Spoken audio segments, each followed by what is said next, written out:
the Christian faith believe that Jesus is the Son of God. What does your faith believe? So I would say, even interestingly, even within Christianity over the years there's been different responses and different groups will interpret that differently. Our viewpoint would be the Son of God is a title. It's not a literal son. We take it metaphorically, like you would have the Son of Man. So it would be in the Old Testament it says we're all children of God. So we wouldn't take it in a literal sense. From a Muslim perspective, we wouldn't see any divinity towards Jesus. We revere him as one of the key prophets in Islam, but not as a divine. So in regards to Jesus Christ, in Islam we see Jesus as a prophet, very much a prophet of God.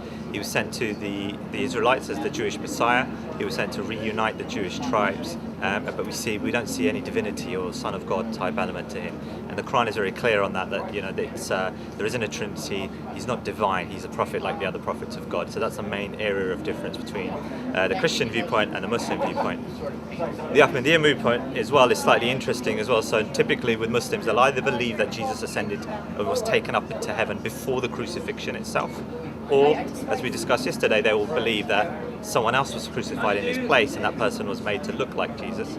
Or the third viewpoint, the Ahmadiyya viewpoint, and the one that was expressed by our leader Mirza Ghulam Ahmad, Jesus in India, his book, was that Jesus survived the crucifixion.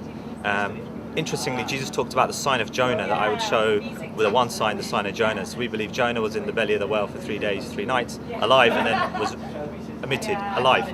Same with Jesus. He was very close to death in a fearful situation. God saved him, and he continued his mission on as well. So we have traditions of Jesus traveling beyond Jerusalem to the east.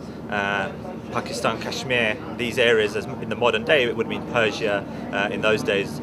We have records of Jesus traveling in those areas, and there's a tomb in Kashmir, which we believe to be the tomb of Christ.